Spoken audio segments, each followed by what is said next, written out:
months. And I didn't start taking action until like March or February, March, I started taking action. And so far, it's been going really well. I've been building a pipeline. I'm consistent now. I understand the flow of things. I understand the entire process. I figured out niche is direct to agent. Just been hammering it on that. I got something on the contract on Friday, and I think I locked it up too high. So now I'm just trying to be strategic and figure out how to, maneuver that, because this would be my first A to Z deal. And I call them A to Z deals when, you get them from the beginning stages all the way to the end, because I have disposed a few deals. So I don't consider those my first deal yet. I want a deal where, I get it from A to Z. So trying not to drop the ball on this one. This would be my first deal. So super excited. I'm getting the flow of things. Oh, that's awesome. Okay, so you locked it up too high. You're about to go back and renegotiate it, or? Yeah, so I'm trying to figure out how to do it, because we have our inspection period started next Monday. Next Tuesday, since Monday's a holiday. So we're finalizing the contract this week, and she already accepted my offer at 180. But once I sent it out to my buyers, a lot of the feedback I got was, we need to lock this up at 170, 175 max. And, I had a feeling, because when I did the initial underwriting, I was seeing a lot of properties with the ARV around like 320. So I locked it up at 180, and I thought that was a good margin. But once I got it under contract, I did a lot deeper research, which, this is my fault. I should have done that before I got it locked up. But I found the ARV was closer to 290 to play it safe. And you could get it to 320, but to play it safe, 290 was what I would have to market it as. So at that number, 190, 180, it doesn't work.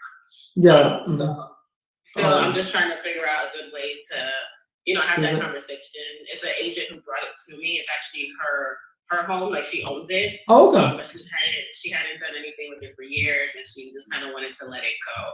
Yeah. What's the ideal buyer for it? A fix and flipper? It's a fix and flipper, yeah. Yeah, if it's a fix and flipper, I would say. So you said right now, if you were to renegotiate, you have to be at 170. Yes, I would have to get her to agree to like 160, so I can. Oh yeah, you're right, because with the wholesale. So with your wholesale fee should be max 170. Right. Okay, and you get it at 180, so you have to get her back 20 grand, right? Yes, I actually have to get her back 30, because I got it at 180, but I sold it at 180. Oh, got it.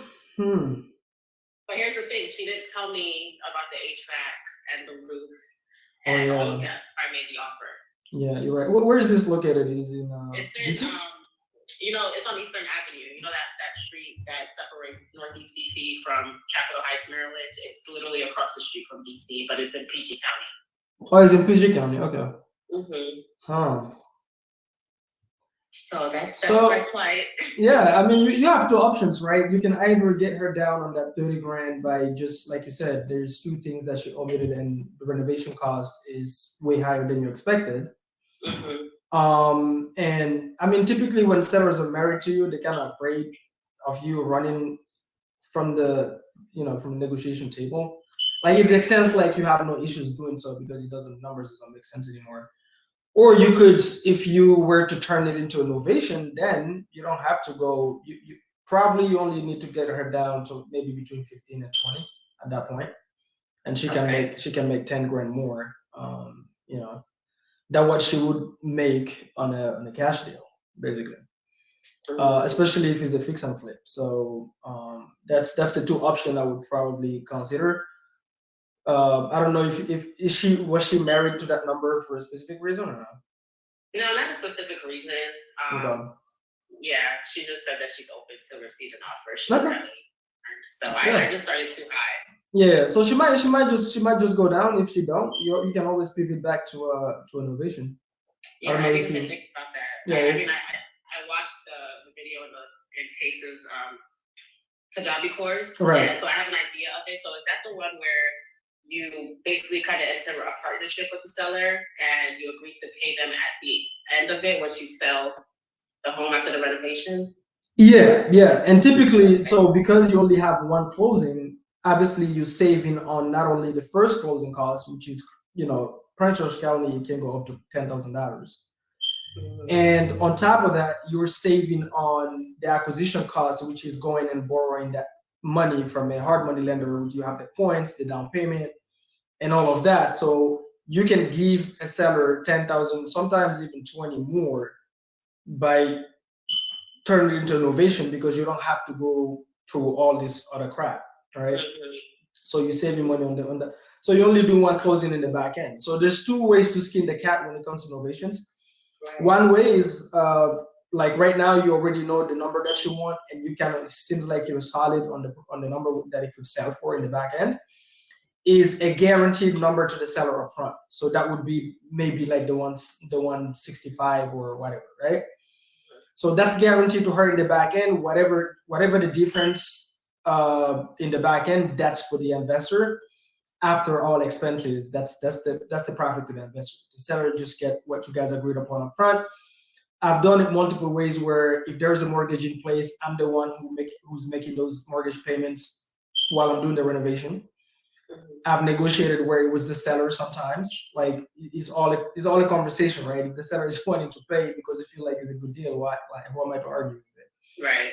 But you're gonna have carrying costs anyway if you go to a hard money lender. So typically, if there's a loan in place, that monthly payment costs you less than the carrying cost with a hard money lender anyway. You see what I'm saying? Right. So that's number one. And then so that's one way to do it. It's guaranteed number up front with the seller. And then once you sell it, whatever the difference is, that's yours, right? I've done dozens of those in Prince George County. And then you have the other way where, this is moving away a little bit from the topic because I think like this deal could work potentially with a guaranteed number up front. But there's the other way where they go, no, I really want my 180. Like I'm not budging from it. Then I have another strategy where I go, you know what? I don't want to start arguing for the price. Like I don't want to start arguing with the seller about price, because if they're open to the innovation, I can say, okay, my property is going to sell for 290, but really I'm just guesstimating. There's no guarantee. Your property is going to sell what it sells for once you list it and the buyer is ready to buy. Right? So you could sell it for 300, you could sell it for 270. You don't know. So I've done it a way where I tell the seller, you know what? How about we do this? Maybe you may make more money with this. How about you let me just do the renovation? Let's say hypothetically it's gonna cost me 50 grand to do it. Let me spend the 50 grand. Let me manage the whole crew. Let me deal with all the headaches, paying the carrying costs, like meaning like utilities, all of that. And then I'm paying the mortgage too. Once we sell the house, all I want is obviously get my principal back, which I just spent, the $50,000, right? So all expenses, I have to recoup it first. The lender there get paid.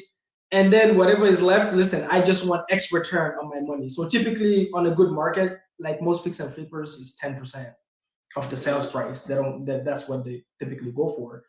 Now, if you know wholesaling, if you do it yourself, obviously you go for a little bit more. But 10% or over return. That's all I want from the sales price.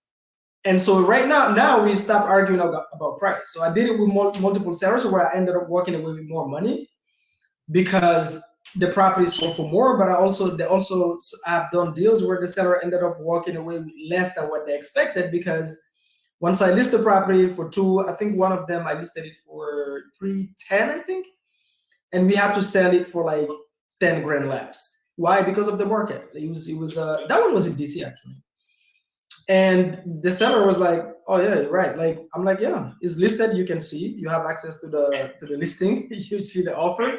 There's no, you were arguing with me that this property is going to sell for 330. Here we are selling it for 300. Right. So now I still get, so my profits is guaranteed at 10%, and then my principal is guaranteed back. And that's it. So you can skin the cat multiple ways when it comes to innovations. You can get creative with it depending on what type of seller you're dealing with. And the spread also right? So if upfront they already want a number where there is enough good spread in the back end, then I'd rather just give them that number up front, agree with it up front, and then that's it, right? I get what I get in the back end. But if I know it's tight, I'd rather not agree on a number, because if you guarantee them a number, now you don't sell it for what you thought you're going to sell it for, now you're stuck. Exactly. You see what I'm saying? And that's kind of how I look at it. Okay, I didn't even think about that. Thank you so much. I'm going to look into that some more once we hop on. That's a good tip. Yeah, absolutely. I would definitely look into innovations. And Prince George County, by the way, you can add me on your buyers list. That's a market I'm super active in. Oh, nice. Okay, you do fix and flips in that area at Creative? No, I own Airbnbs over there too. Oh, nice. Okay. Yeah, I own Airbnbs over there. So, and like Prince George County, depending on the deal, like if it's a good fit for fix and flip, then I don't mind doing it. But